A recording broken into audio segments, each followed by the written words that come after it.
Yeah, hi there. Welcome back to Marathon-Crossfit, and today we're going to talk about my third week of the Texas method. So I also went on the Ketosis diet. For the first 2 days, I actually felt like I wanted to punch someone in the face, to be quite honest. And also, I had some concerns around carbohydrate intake and will it make me weaker. But to be quite honest, it didn't feel like that I had a lot showing through in the training. Remains to be monitored, and here you see me 140 5x5. That's the last set, so the last 2 repetitions were a bit shitty, I admit, but beforehand I really dropped as low as I could possibly can, and you can also see the steam is really out of the bucket there. And then we went on to overhead presses on the volume day, where I did 65 kg for 5. That was also a 5x5, so that was all cool and worked very well. If you hear any snoring in the background, by the way, that's my English Bulldog cupcake, so just don't worry about that stuff. And then for deadlifts, that was double overhand grip, and after a really tough back squatting session with 140 kg, it just didn't really want to budge, so I went to underhand grip and got another 3 repetitions out, which I'm quite okay with, but that also means that I have to do a repeater on the 155 kg.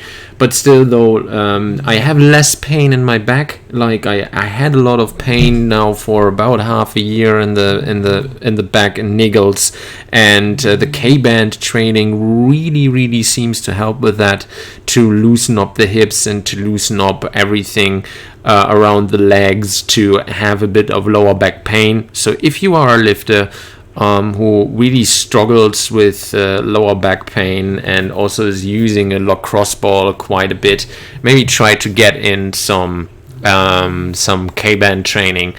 Then I moved on to the recovery day. Didn't film the back squat set, which was at 117.5 by 2x5. And here we have the bench press at 107.5 kg. Then on to wall drills, and as you can see, that is all about moving your legs very quick as you can. You do 4 sets of those with the resisted bands, and then you get them off into 2 more sets without the resisted bands. You find the link for the Kbands down in the description below if you want to get some.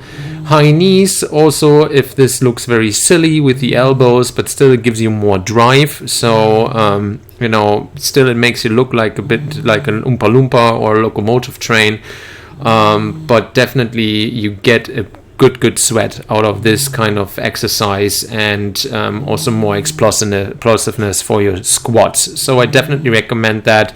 You can also do box jumps, but I think this just mixes up stuff a bit and makes it a lot more interesting. And you see my coordination is not the best. I think that is something that a lot of powerlifters would have in common, more or less, that they get stiff and that the coordination lacks, and that they can just move in one direction, up and down and to the side.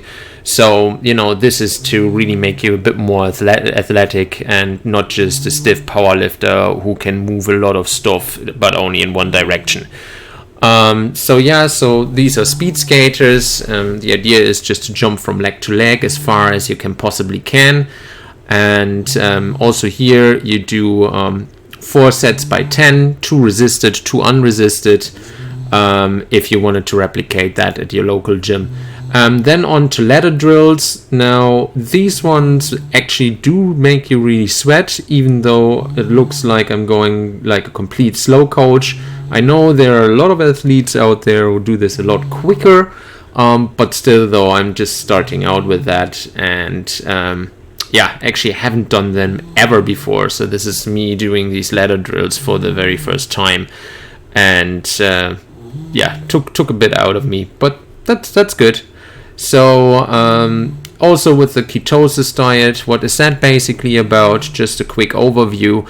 Basically what you get out of your diet is all of the starch and all of the sugars, and and then you try to get into a way where your body burns fat instead of carbs for energy. So very good for weight loss, and my fiance is currently on it, so I'm tagging along and just get the benefit of the food, and hopefully maybe do a bit on my six-pack by getting rid of that bubble stomach, of the bubble tummy. So here we have glute ham raises. Again, if you go on a StrongLifts 5x5 program, which as a beginner, find a gym that has such a machine, a GHD machine, and just do a shit ton of glute ham raises. I wish I would have done that when I was on StrongLifts 5x5 in 2014. Would have helped me such a lot. Well, now I have some catching up to do when it comes to my calves. So here's some rope drills. I did those 5 times to failure. So failure means for me, I do it as quick as I possibly can. As soon as I feel the burn and it slows down, I stop. So I really want this to be an explosive exercise. And as soon as I'm slowing down, I stop, and I try to get, of course, this time where I'm at the highest speed as long as I possibly can. So here we have the high intensity day, the last day of the Texas Method week at 157.5. I will do a repeater on that next week, because next week I would like to go deep on all of the reps. Here I just went deep on the last rep, which is okay for me. I'm happy that it moved. I went up 2.5 kgs from the week before, so also on the 140 I will do a repeater. And I also have to basically throw that calculator that I got off the internet. I have to throw that one in the bin, more or less, because what this thing calculates is just not Texas Method. So I have to do my own calculations based on the Mark Rippetoe blog post that I've linked below from T-Nation. And here overhead press for 75 kg by 2. And that's me checking out of the week. If you like, subscribe, please, share with your friends, tell everybody about it. Bye bye.